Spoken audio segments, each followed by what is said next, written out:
Hi, I'm Chris Guerrieri. I'm one of the co-founders of Victor Innovations Company.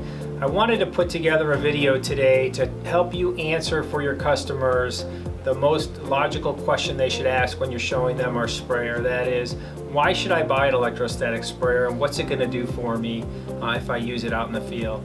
We put together just a quick demo that will demonstrate our three basic selling points on our sprayer.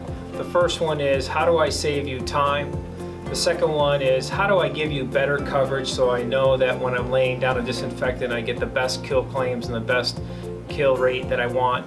And thirdly, by using less chemical per square foot, how can I save you money? Now let's get on to the demos.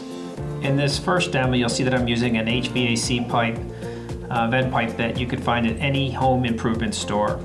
As I spray the electronic sprayer across the top of the vent pipe, the first thing you'll see is a really nice even coating of spray applied to the top of the vent pipe.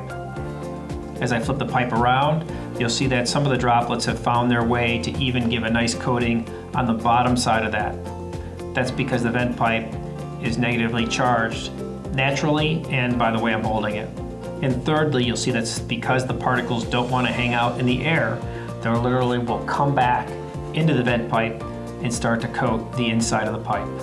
In this video, I'm actually turning off the electrostatic sprayer and having it spray without the electrostatic charge. As I do this the same way I did the last demo, you'll notice that I get a pretty nice coating of spray across the top of the vent pipe, but underneath the pipe and inside the vent pipe, I don't get any spray at all, clearly demonstrating that there's a benefit to using electrostatic sprayers.